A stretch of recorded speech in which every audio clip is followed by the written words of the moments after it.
வணக்கம் entrepreneurs. ரீசெண்டாக ஒரு ஸ்டார்ட் அப் மீட் பார்ட்டிசிபேட் பண்ணியிருந்தேங்க. அதில் நிறைய பிஸ்னஸ் ஓனர்ஸ் வந்திருந்தாங்க. அதில் ஒரு சிலர் கேட்ட கேள்வி என்ன அப்படின்னு பார்த்தீங்கன்னா, சார் நாங்களாம் ரொம்ப சின்ன லெவலில் பிஸ்னஸ் ஆரம்பிச்சிருக்கோம், வெறும் எம்எஸ்எம்இ சர்டிஃபிகேட் மட்டும் தான் வச்சுருக்கோம், ஆனால் இந்த எம்எஸ்எம்இ சர்டிஃபிகேட் மட்டும் வச்சு எங்களால் பேங்க் அக்கௌண்ட் ஓப்பன் பண்ண முடியல, ஸோ அதுக்கு என்ன பண்ணுறது அப்படின்னு கேட்டிருந்தாங்க. ஸோ இன்றைக்கி இந்த வீடியோ மூலிமா வெறும் ஒரு எம்எஸ்எம்இ சர்டிஃபிகேட் வச்சு மட்டும் நம்மளால் கரண்ட் அக்கௌண்ட் ஓப்பன் பண்ண முடியுமா, அதை எப்படி ஓப்பன் பண்ணுறது, இதுக்கு என்ன பாசிபிலிட்டிஸ்லாம் இருக்குது அப்படின்றத பற்றி டீட்டெயில்டாக பார்க்க போகிறோம். வீடியோவை கடைசி வரைக்கும் பாருங்கள், இதற்கான விடை உங்களுக்கு கிடைக்கும். அண்ட் நம்ம சேனலுடைய நோக்கம் என்ன அப்படின்னு பார்த்தீங்கன்னா, பிஸ்னஸில் இருக்கக்கூடிய தமிழ் மக்கள் அத்தனை பேரும் எந்த விதமான சட்ட சிக்கல்களும் இல்லாமல் தன்னோட பிஸ்னஸை சக்ஸஸ்ஃபுல்லாக பண்ணணும் அப்படின்றது தான் எங்களோட எண்ணம். நான் அறிவழகன், பிஸ்னஸ் லாயர். என்னோட கம்பெனி பேர் ல இன்டெலிஜென்ஷியா பிரைவேட் லிமிடெட்.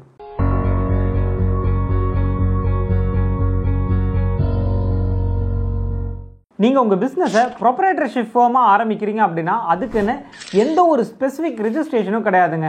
வேற ஒரு பார்ட்னர்ஷிப் ஃபார்ம் அப்படின்னு எடுத்துக்கிட்டிங்கன்னா ரிஜிஸ்டர் ஆஃப் ஃபார்ம்ஸில் அப்ளை பண்ணி ஃபார்ம் சி சர்டிஃபிகேட் வாங்கலாம். அதே மாதிரி ப்ரைவேட் லிமிட்டாக ஆரம்பிக்கிறீங்க அப்படின்னா சர்டிஃபிகேட் ஆஃப் இன்கார்பரேஷன், அதாவது ஆர்ஓசி ரிஜிஸ்டர் ஆஃப் கம்பெனிஸில் அப்ளை பண்ணி சர்டிஃபிகேட் ஆஃப் இன்கார்பரேஷன் எடுக்கலாங்க. ஆனால் இந்த ப்ரொப்ரைட்டர்ஷிப் ஃபார்முக்குன்னு ஸ்பெசிஃபிக்காக எந்த ஒரு ரிஜிஸ்ட்ரேஷனும் கிடையாது.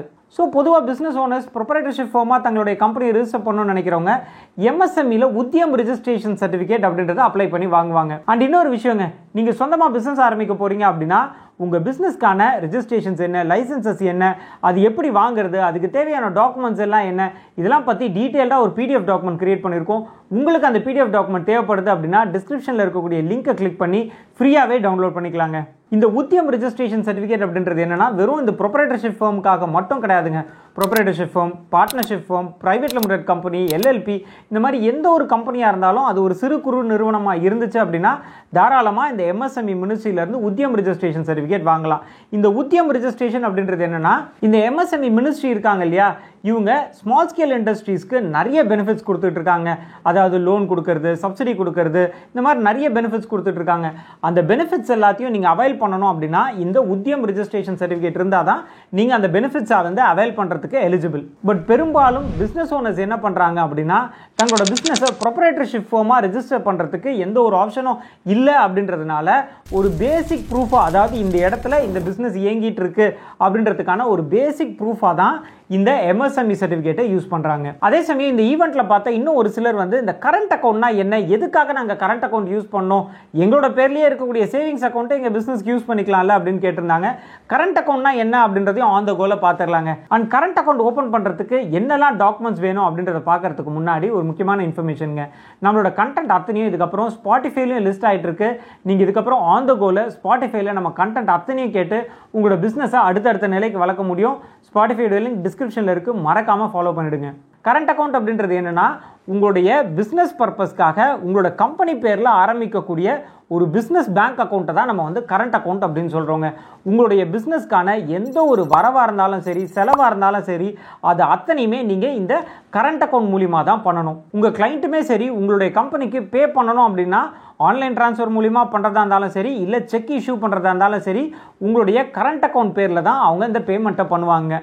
ஸோ இந்த ஒரு பர்பஸ்க்காக கட்டாயம் ஒவ்வொரு பிஸ்னஸுமே கரண்ட் அக்கௌண்ட் அப்படின்றது மெயின்டைன் பண்ணணும். சரிங்க, டாபிக் உள்ள வந்துடலாமா? ஒரு பேங்க் அக்கௌண்ட் ஓப்பன் பண்ணணும்னா அது வெறும் எம்எஸ்எம்இ சர்டிஃபிகேட்டை மட்டும் வச்சு ஓப்பன் பண்ண முடியுமா, இல்லை அதுக்கு என்னென்ன டாக்குமெண்ட்ஸ் தேவை? இந்த வங்கிகளை நம்ம வந்து ரெண்டாக பிரிக்கணுங்க. ஒன்று பெரிய வங்கிகள், இன்னொன்று சிறிய வங்கிகள்.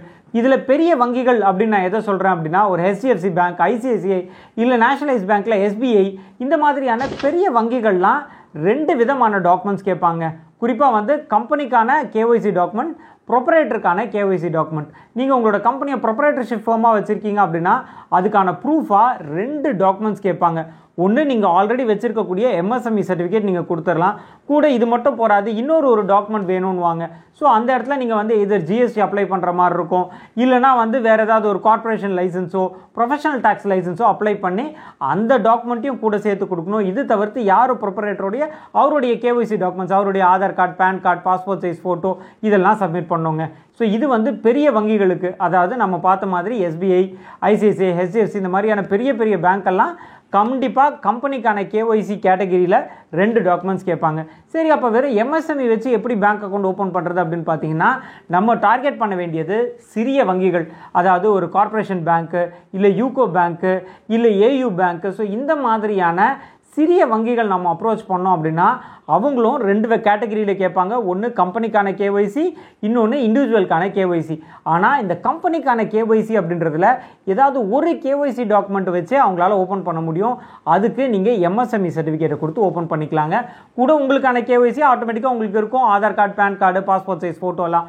ஸோ இந்த 2 செட் ஆஃப் டாக்குமெண்ட்ஸ் வச்சு நீங்கள் சிறிய வங்கிகளில் தாராளமாக கரண்ட் அக்கௌண்ட் ஓப்பன் பண்ணலாம்.